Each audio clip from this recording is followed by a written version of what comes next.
છે the world of એજ્યુકેશનમાં. છેલ્લા લેક્ચરમાં આપણે એક થિયરી ચાલુ કરી હતી રાસાયણિક પ્રક્રિયાના પ્રકારો, જેમાં પહેલો પ્રકાર હતો સંયોગીકરણ પ્રક્રિયા. પહેલો પ્રકાર સંયોગીકરણ પ્રક્રિયા, બીજો પ્રકાર વિઘટન પ્રક્રિયા, ત્રીજો પ્રકાર હતો વિસ્થાપન પ્રક્રિયા, અને ચોથો અને લાસ્ટ રેડોક્સ પ્રક્રિયા. કયો?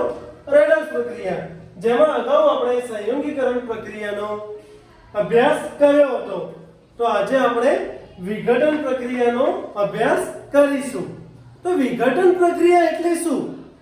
વિઘટન એટલે વિઘટન થવું, છૂટા પડવું. એક જ પદાર્થમાંથી બે અથવા બે કરતા વધારે નિપજનું નિર્માણ થવું. એક જ પ્રક્રિયકમાંથી બે અથવા બે કરતા વધારે નિપજનું નિર્માણ થવું. તો એમાં શું થશે એ આપણે ઊંડાણપૂર્વક અભ્યાસ કરવાનો રહેશે. તો આજે આપણે જે ભણવા જઈ રહ્યા છીએ વિઘટન પ્રક્રિયા. તો સૌથી પહેલા આપણે એક પ્રયોગ દ્વારા જોઈશું કે વિઘટન પ્રક્રિયામાં થાય છે શું. તો આપણે સૌથી પહેલા એક કસનળીમાં 2 ગ્રામ ફેરસ સલ્ફેટ લઈશું. શું લઈશું? 2 ગ્રામ ફેરસ સલ્ફેટ. તો આ જે ટેસ્ટ ટ્યુબ એટલે કે કસનળી છે એમાં 2 ગ્રામ શું લેવાનું રહેશે? Ferrous sulphate. આ જે ફેરસ સલ્ફેટ છે એને આપણે બર્નર એટલે કે ગેસની સ્ટવ ઉપર રાખીએ તો શું થશે? ગેસની સ્ટવ ઉપર રાખવામાં આવે તો શું થશે? આ શું છે? બર્નર. અને આપણે એને ટીસ્યુ હોલ્ડરથી પકડવાનું રહેશે જેથી કરીને આપણે કસનળી ગરમ થશે તો પણ વાંધો આવે નહીં. તો આપણે ટેસ્ટ ટ્યુબમાં 2 ગ્રામ ફેરસ સલ્ફેટ લઈશું. હવે સૌથી પહેલા ફેરસ સલ્ફેટનું રાસાયણિક સૂત્ર. તો ફેરસ સલ્ફેટનું રાસાયણિક સૂત્ર FeSO4 7H2O. શું છે રાસાયણિક સૂત્ર? FeSO4 7H2O. આ છે ફેરસ સલ્ફેટનું રાસાયણિક સૂત્ર. હવે આપણે જોઈએ પ્રયોગ તરફ આગળ વધીએ તો જે ફેરસ સલ્ફેટમાં શું છે સૌથી પહેલા ગરમ કરતા શું થશે? શું બદલાશે? તો આ જે ફેરસ સલ્ફેટનો રંગ છે એમાં પરિવર્તન થશે. જે FeSO4 7H2O એટલે કે ફેરસ સલ્ફેટમાં જે પાણીના અણુઓ છે એ અહીંયા ગરમ કરતા દૂર થશે, અને એ ગરમ કરતા દૂર થશે ત્યારે તેનો ફેરસ સલ્ફેટનો રંગ પણ બદલાશે, અને રંગ બદલાઈને કેવો રંગ થશે? લીલો રંગ. ત્યારે આપણને ખબર પડશે કે કઈ રાસાયણિક પ્રક્રિયા થઈ છે. આની સાથે સાથે કેટલાક વાયુઓ છૂટા પડશે જેમાં સલ્ફર ડાયોક્સાઇડ અને સલ્ફર ટ્રાયોક્સાઇડ એ આ પ્રક્રિયા દરમિયાન છૂટા પડશે, જે કેવા છે? ઝેરી વાયુઓ છે. આ પ્રક્રિયા દરમિયાન થોડી ટેસ્ટ ટ્યુબને આપણા મોઢાથી દૂર રાખીને હાથ વડે આપણે એને ગેસને જે વાસ છે એને આપણે ઓળખવાનો ટ્રાય કરીશું. તો આપણે સૌથી પહેલા જે પ્રયોગ છે એને આપણે એક રાસાયણિક પ્રક્રિયા દ્વારા સમજીએ. તો અહીંયા આપણે શું એડ કર્યું હતું? સૌથી પહેલા કે જે FeSO4 છે એટલે કે ફેરસ સલ્ફેટ એને ઉષ્મા આપીએ છીએ. બહારથી શું આપીએ છીએ? ઉષ્મા આપીએ છીએ. તો જે ફેરસ સલ્ફેટ છે FeSO4 જેને ઉષ્મા આપવાથી તેમાં રહેલો પાણીનો અણુ દૂર થાય છે. એટલે આપણે ઉષ્મા અહીંયા આપીશું તો સૌથી પહેલા શું થશે કે Fe2O3 શું બનશે? Fe2O3 એટલે કે ફેરસ ઓક્સાઇડ. અને એની જોડે બીજા 2 વાયુઓ ઉત્પન્ન થશે જેને આપણે SO2 એટલે કે સલ્ફર ડાયોક્સાઇડ અને SO3 એટલે કે સલ્ફર ટ્રાયોક્સાઇડ છૂટા પડશે. તો અહીંયા આપણે જોઈ શકીએ છીએ કે જે FeSO4 છે એમાં વિઘટન પ્રક્રિયા થતી જોવા મળે છે. જ્યારે આપણે FeSO4 એટલે કે ફેરસ સલ્ફેટને ઉષ્મા આપીએ છીએ તો સૌથી પહેલા શું મળે છે? Fe2O3 SO2 અને SO3. અહીંયા પ્રક્રિયાને આપણે સંતુલિત કરવી તો જોઈએ આ રીતે આપણે સંતુલિત કરી શકાય છે. હવે જોઈએ કે ફેરસ કેટલા છે? 2. તો અહીંયા પણ 2 છે. સલ્ફર કેટલા છે? 2.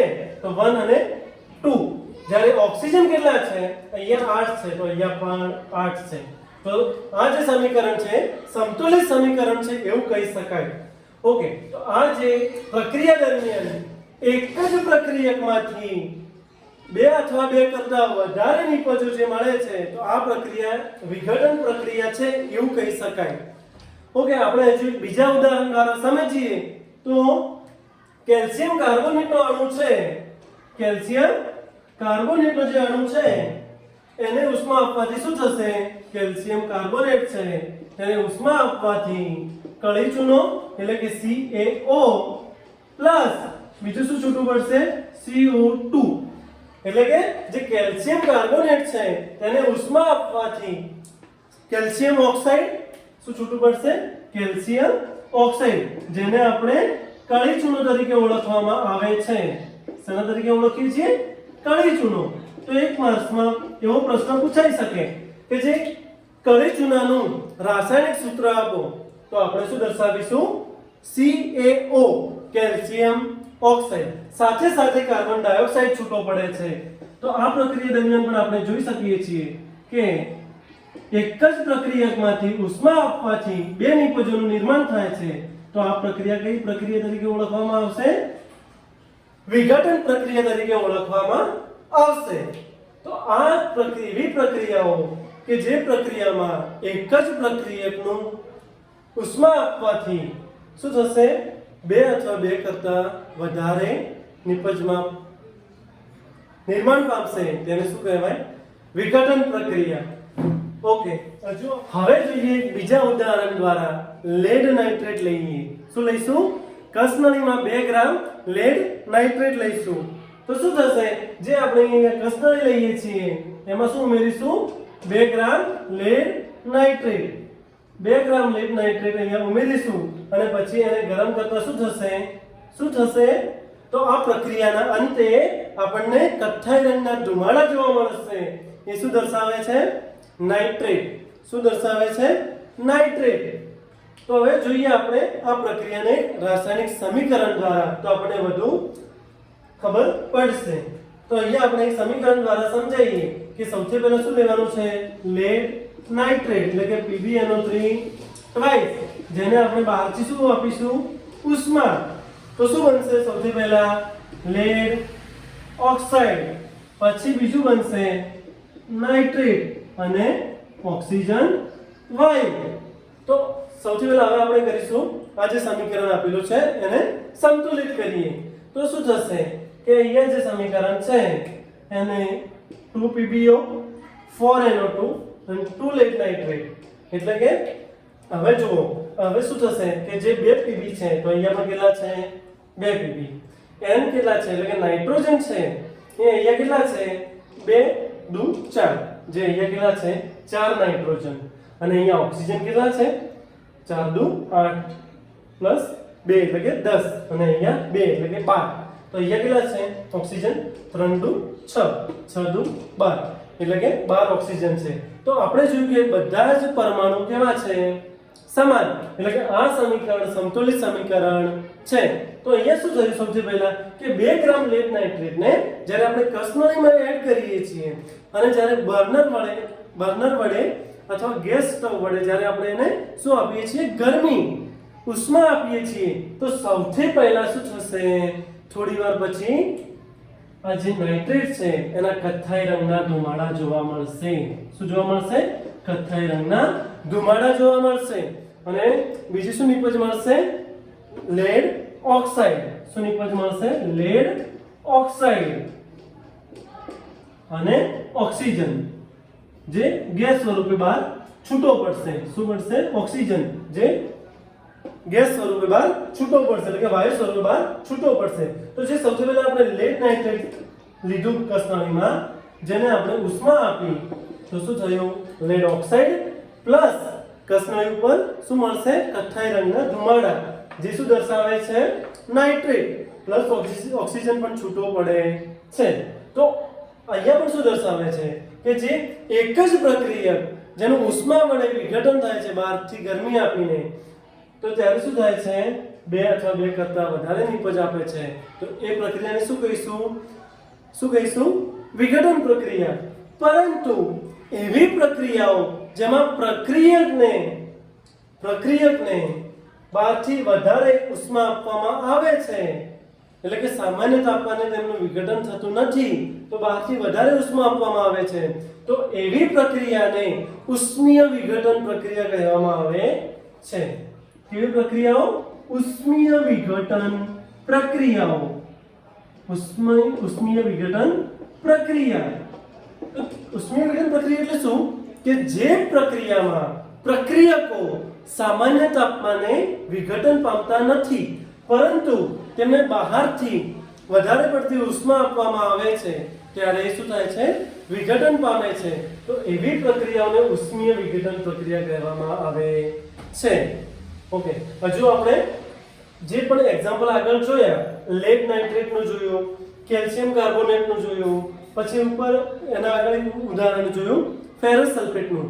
આ પ્રક્રિયામાં આપણે બહારથી ઉષ્મા આપીએ છીએ, એનો મતલબ કે આ ઉષ્મીય વિઘટન પ્રક્રિયાઓ છે. ઓકે, તો હવે એક જોઈએ નાનો પ્રયોગ છે. એક પ્રયોગ દ્વારા સાબિત થાય છે કે વિઘટન પ્રક્રિયાઓએ પ્રકાશ, ઉષ્મા અને વિદ્યુત દ્વારા એવી પ્રક્રિયાઓ કે જેમાં પ્રક્રિયકો પ્રકાશ, વિદ્યુત અને ઉષ્મા દ્વારા વિઘટન પામીને જે નિપજમાં નિર્માણ થાય છે, તો એ બધી પ્રક્રિયાઓને શું કહીશું? આપણે વિઘટન પ્રક્રિયા કહીશું. તો હવે આપણે જોઈએ એક પ્રયોગ કે આપણે એક લઈશું ટબ. શું લઈશું? ટબ. આ ટબ લઈએ, એ ટબમાં આપણે નીચે બે છિદ્રો પાડીશું અને ત્યાં શું લગાવીશું? બે રબરના ગુચ્છ. એ બે રબરના ગુચ્છમાંથી આપણે શું લઈશું? કાર્બનના વિદ્યુત ધ્રુવો. શું લઈશું? કાર્બનના વિદ્યુત ધ્રુવો લઈએ છીએ અંદર, અને આ બંને વિદ્યુત ધ્રુવોને શેનાથી જોડી દઈશું? એક વીજ કોષથી જોડીએ. તો આ શું છે? વીજ કોષ, જેને આપણે એક 6 વોલ્ટ ધરાવતી બેટરીથી જોડી દઈએ છીએ. 6 વોલ્ટ ધરાવતી બેટરીથી જોડી દઈએ છીએ, એટલે આપણે અહીંયા શું કરીએ છીએ? વિદ્યુત પરિપથ પૂરો પાડીએ છીએ. જ્યારે પછી શું કરીશું કે આમાં આપણે શું લઈશું? પાણી લઈશું. શું લઈશું? પાણી. જેટલો આ વિદ્યુત ધ્રુવો ડૂબે એટલું આપણે અંદર ટબમાં પાણી ભરીશું, અને ત્યારબાદ બે પાણી ભરેલી કસનળી એટલે કે ટેસ્ટ ટ્યુબને ઊંધી મૂકીશું. કોના ઉપર મૂકીશું? તો વિદ્યુત કાર્બનના જે વિદ્યુત ધ્રુવો છે એના ઉપર ટાંકી દઈશું. આ રીતે ટાંકી દઈશું. પ્લસ હવે શું કરીશું? આપણે થોડું મંદ સલ્ફ્યુરિક એસિડના ટીમ્પા ઉમેરીશું. શેમાં? પાણીમાં. શું ઉમેરીશું? થોડા મંદ સલ્ફ્યુરિક એસિડના ટીમ્પા. Sulphuric acid. બરાબર. હવે શું થશે કે આપણે જે પ્રક્રિયા થાય છે એ અહીંયા જોવાની છે. આપણે સૌથી પહેલા જે સ્વિચ આપેલી છે એ સ્વિચ ચાલુ કરતા શું થશે? તો અહીંયા એક પ્રક્રિયા થશે જેમાં પાણીના અણુઓનું વિસ્થાપન થતું જોવા મળશે. તો અહીંયા આપણે શું જોવાનું છે? નોંધવાનું છે કે કઈ ટેસ્ટ ટ્યુબમાં વધારે વાયુ ઉત્પન્ન થશે અને કઈ ટેસ્ટ ટ્યુબમાં ઓછો વાયુ ઉત્પન્ન થશે, તો એ આપણે જોઈશું. તો અહીંયા શું થશે કે આ જે છે ધ્રુવ એ કયો છે? કેથોડ ધ્રુવ છે, અને આ જે ધ્રુવ છે એ કયો છે? એનોડ ધ્રુવ છે. તો આપણને ખબર છે કે કેથોડ ધ્રુવ પર કેવો ચાર્જ હોય? એના પર કેવો વિદ્યુતભાર હોય? પ્લસ વિદ્યુતભાર હોય. કેવો હોય? પ્લસ વિદ્યુતભાર હોય. જ્યારે એનોડ ધ્રુવ છે તેના ઉપર ઋણ વીજભાર એટલે કે માઈનસ ચાર્જ હોય છે. હવે શું થશે કે જે પાણીના અણુઓનું વિસ્થાપન થશે, એટલે કે પાણીના અણુમાં શું રહેલું છે? H2O. શું છે?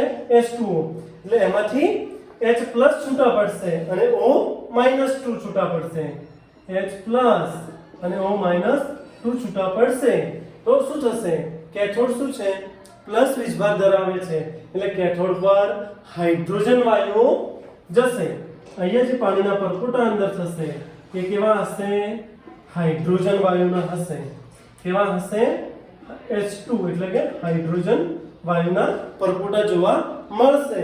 જ્યારે એનોડ ધ્રુવ જેના ઉપર ઋણ વીજભાર છે એટલે કે તેના ઉપર શું જશે ઓક્સિજનના આયનો એટલે કે ત્યાં જે પરપોટા જોવા મળશે એ કેવા હશે ઓક્સિજનના હશે એટલે કે આ જે પરપોટા જોવા મળે છે એ ઓક્સિજન વાયુના જોવા મળશે તો હવે આપણે પ્રશ્ન એ થાય કે બંને ટેસ્ટ ટ્યુબમાંથી કયો વાયુ વધારે ઉત્પન્ન થશે તો આપણે જોઈ શકીએ છીએ કે પાણીમાં હાઇડ્રોજનના જે આયનો છે એનું પ્રમાણ વધારે હોવાથી કયો વાયુ ઉત્પન્ન વધારે થશે હાઇડ્રોજન વાયુ વધારે ઉત્પન્ન થશે તો આપણે જોઈ શકીએ છીએ કે અહીંયા જે છે ટેસ્ટ ટ્યુબ કેથોડ ધ્રુવ વાળી એ કે ત્યાં શું થશે હાઇડ્રોજન વાયુ ઉત્પન્ન થશે જ્યારે એનોડ ધ્રુવ છે ત્યાં શું થશે ઓક્સિજન વાયુ ઉત્પન્ન થશે એટલે કે અહીંયા જે કસનળી છે કેથોડ ધ્રુવ વાળી એ કસનળીમાં વધારે વાયુ ઉત્પન્ન થવાને લીધે આ જે પાણીનું સ્તર છે કેવું આવશે નીચું અને જે જગ્યા જે છે એ વધારે હશે એટલે કે ત્યાં પરપોટા એટલે કે હાઇડ્રોજન વાયુના વધારે પ્રમાણમાં જોવા મળશે એટલે આપણે તેને થોડા નીચે દર્શાવીએ છીએ સ્તર એટલે કે એમાં શું છે હાઇડ્રોજન વાયુનું પ્રમાણ વધારે છે જ્યારે આ બાજુવાળી જે ટેસ્ટ ટ્યુબ છે એટલે કે એનોડ ધ્રુવ એમાં શું થશે કે જે ઓક્સિજન છે એના પરપોટા જોવા મળે આપણને પરંતુ પાણીમાં ઓક્સિજનનું પ્રમાણ ઓછું છે કમ્પેર ટુ હાઇડ્રોજન કરતા હાઇડ્રોજનની સરખામણીમાં પાણીમાં ઓક્સિજનનું પ્રમાણ કેવું છે ઓછું છે એટલે આ જે એનોડ ધ્રુવ છે એના પર ઓક્સિજન વાયુ કેવો ઉત્પન્ન થશે ઓછો ઉત્પન્ન થવાના લીધે એમાં પાણીનું સ્તર કેથોડ ધ્રુવ વાળા જે ટેસ્ટ ટ્યુબ છે એ પાણીના સ્તર કરતા કેવું હશે ઊંચું કારણ કે ત્યાં વાયુ ઓછો ઉત્પન્ન થયો છે એટલે આપણે આ પ્રમાણે એમ કહી શકીએ કે અહીંયા જે એનોડ ધ્રુવ છે એનોડ ધ્રુવ એટલે કે જેના પર ઓક્સિજન વાયુ ઉત્પન્ન થયો અને કેથોડ ધ્રુવ જેના પર હાઇડ્રોજન વાયુ ઉત્પન્ન થયો તો અહીંયા હાઇડ્રોજન વાયુ જે ઉત્પન્ન થાય છે એ ઓક્સિજન વાયુ કરતા કેવો હશે બમણો હશે અથવા બીજા શબ્દોમાં કેવું હોય તો જે ઓક્સિજન વાયુ ઉત્પન્ન થાય છે એનોડ ધ્રુવ ઉપર એ કેથોડ ધ્રુવ પર જે હાઇડ્રોજન વાયુ ઉત્પન્ન થાય છે એના કરતા કેવો હશે અડધો હશે કેવો હશે અડધો હશે તો આ એક પ્રયોગ દ્વારા સાબિત થાય છે કે જ્યારે આપણે વિદ્યુત પૂરો પાડીએ ત્યારે પણ શું થાય છે એક વિઘટન પ્રક્રિયા થતી જોવા મળે છે હવે આપણે થોડા બીજા ઉદાહરણ દ્વારા સમજીએ કે વિઘટન પ્રક્રિયા જ્યારે સામાન્ય તાપમાને થાય છે કે નથી થતી તો આપણે લઈએ એક ચાઇના ડીશ લઈએ છીએ એ ચાઇના ડીશમાં શું લઈશું આપણે સિલ્વર ક્લોરાઇડ લઈશું શું લઈશું સિલ્વર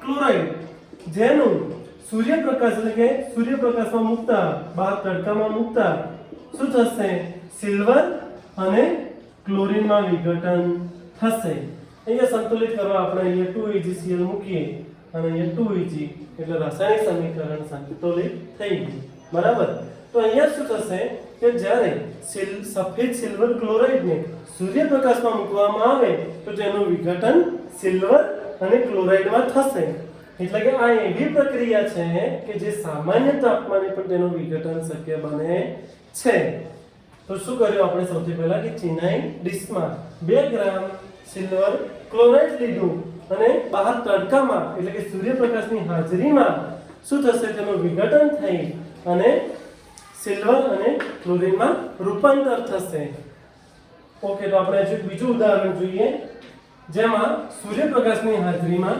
વિઘટન થશે તો હવે આપણે એનું બીજું ઉદાહરણ લઈએ કે સિલ્વર બ્રોમાઇડ શું લઈશું સિલ્વર બ્રોમાઇડ એટલે કે AgBr તો એનો સૂર્યપ્રકાશની હાજરીમાં એટલે કે બહાર તડકામાં મૂકીએ તો શું પ્રક્રિયા થશે જોઈએ તો તેમાં પણ સિલ્વર અને બ્રોમિન છૂટું પડશે શું પડશે સિલ્વર અને બ્રોમિન છૂટું પડશે જેમાં આપણે સંતુલિત કરવા માટે આ રીતે લખી શકાય બરાબર ઓકે તો 2 ગ્રામ સિલ્વર બ્રોમાઇડને એક ચાઇના ડીશમાં લેવાની રહેશે અને તેને બહાર તડકામાં મૂકવામાં આવે એટલે કે સૂર્યપ્રકાશની હાજરીમાં તો સિલ્વર અને બ્રોમાઇન છૂટું પડશે, એટલે કે બ્રોમિન વાયુ સ્વરૂપે છૂટું પડશે, જ્યારે આ શું હશે?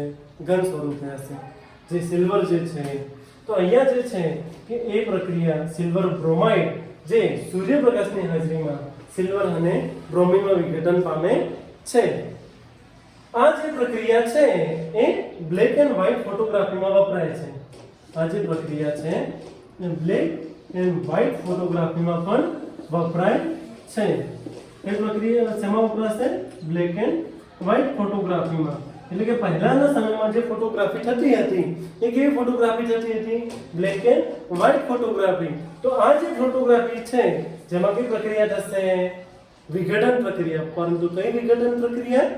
સિલ્વર બ્રોમાઇડનું સૂર્યપ્રકાશની હાજરીમાં સિલ્વર અને બ્રોમિનમાં રૂપાંતર થશે. તો આપણે અહીંયા બીજો એક MCQ છે કે જે એક્ઝામમાં પૂછાઈ શકાય કે કઈ પ્રક્રિયા બ્લેક એન્ડ વ્હાઇટ ફોટોગ્રાફીમાં વપરાય છે? તો સિલ્વર બ્રોમાઇડનું વિઘટન કેવા? સામાન્ય તાપમાને, એટલે કે સૂર્યપ્રકાશમાં કરીએ, સૂર્યપ્રકાશમાં રાખવામાં આવે, એટલે કે બહાર તડકામાં રાખવામાં આવે તો સિલ્વર અને બ્રોમિનમાં વિઘટન થશે. તો હવે આપણે આના ઉપરથી જોઈ શકાય કે આપણે જે પણ અહીંયા પ્રક્રિયાઓ વિઘટન પ્રક્રિયામાં જે પણ રાસાયણિક પ્રક્રિયાઓ અને પ્રયોગો કર્યા તેના ઉપરથી આપણે એવું તારવી શકાય કે જે પણ પ્રક્રિયામાં પ્રક્રિયક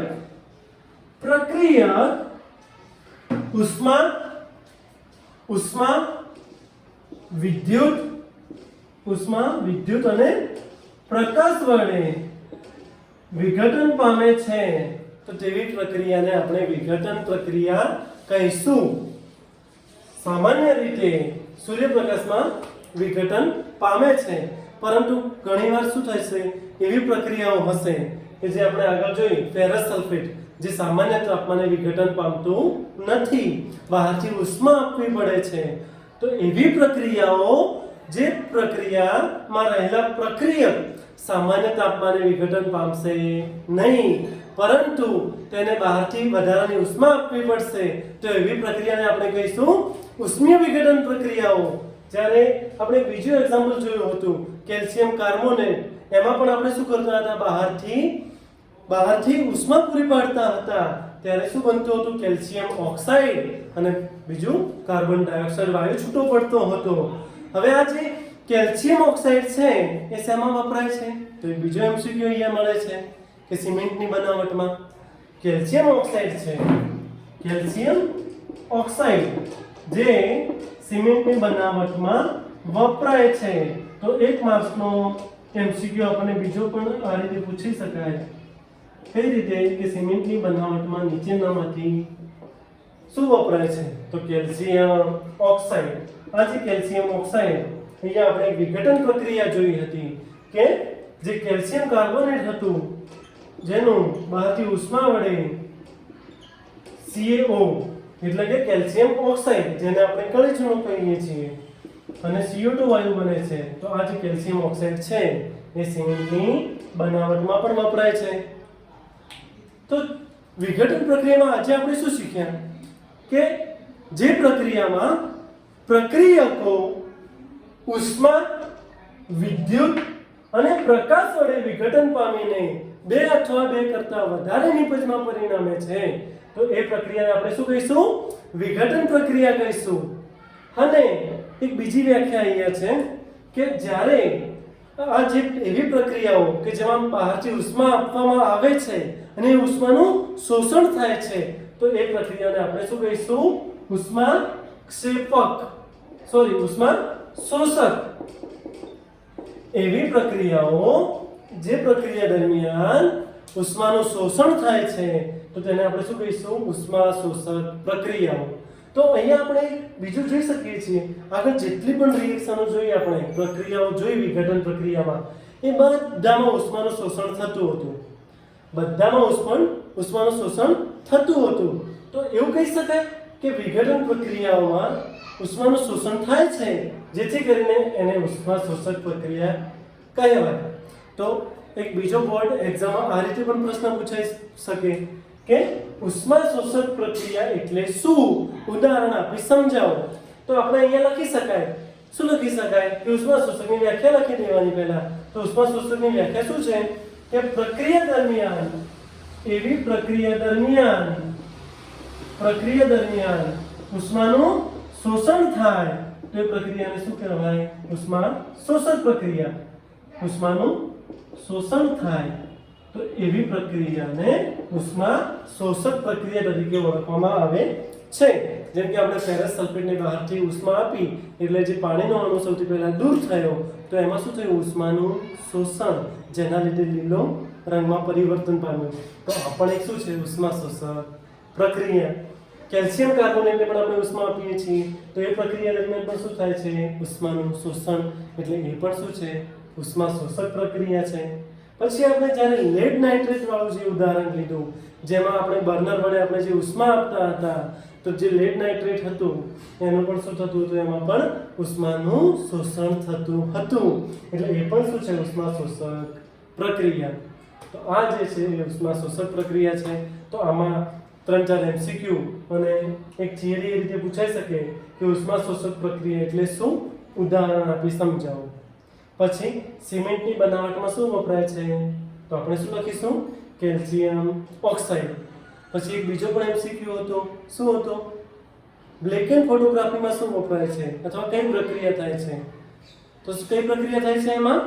જે AgBr છે, સિલ્વર બ્રોમાઇડ, તેનું સૂર્યપ્રકાશની હાજરીમાં વિઘટન થઈ Ag એટલે કે સિલ્વર અને બ્રોમિન ગેસમાં વિઘટન પામે છે.